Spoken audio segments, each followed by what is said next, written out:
Le chapiteau des Baladins du Miroir débarque dans la cour de récréation de l'établissement des Sœurs de Notre-Dame de Namur pour un festival de 6 jours. À l'affiche, 4 spectacles, 2 joués par la troupe et 2 autres par les élèves d'art d'expression de l'école qui, pour la première fois, vont pouvoir jouer sous le célèbre chapiteau. À 3 jours de la première, Sarah Yerno et Karine Jadinon ont recueilli les impressions de ces apprentis comédiens. Il est midi et les techniciens des Baladins du Miroir mettent les bouchées doubles. Le chapiteau doit être fonctionnel dès demain matin pour les premières représentations. Dans les coulisses et à l'abri de la pluie, on se prépare, on stresse et surtout on répète. Nos apprentis comédiens jouent les Icars, le mythe de l'adolescence. Pas le temps d'enfiler son costume, on y va.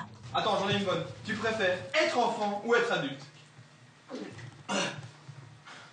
Adulte? Perdu. Allez les gars, on fait les équipes, Ah, c'est un jeu. Ensuite, les professeurs donnent leurs derniers conseils. Les élèves de Réto doivent être à la hauteur ce week-end.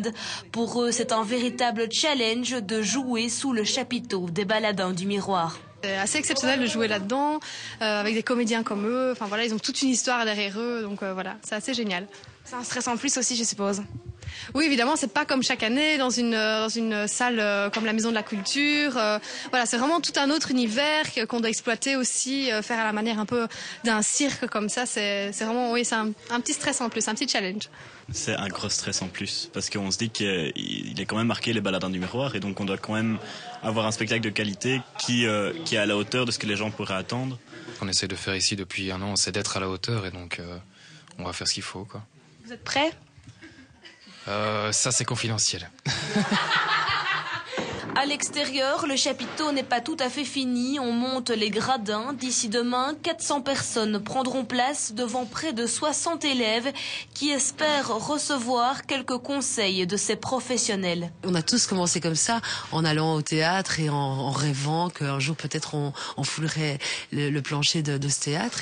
Et donc, et maintenant, c'est vrai que les Baladins existent depuis 30 ans et qu'on commence à avoir des gens qui nous ont connus, qui travaillent avec nous, qui nous ont connus quand ils étaient tout petits.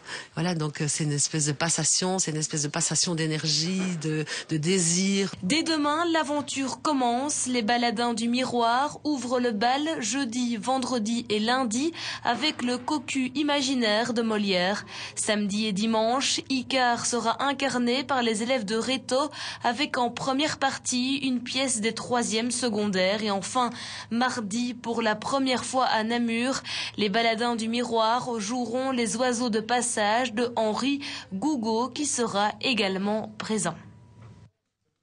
Beau programme en perspective. C'est la fin de cette édition. Pas de séquence invitée pour suivre et pour cause.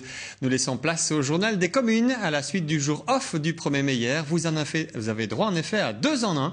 En l'occurrence, 2 journaux des communes. On s'en va aujourd'hui du côté de Sambreville mais aussi à Aiguezé et La Bruyère. Bonne soirée télé et à demain.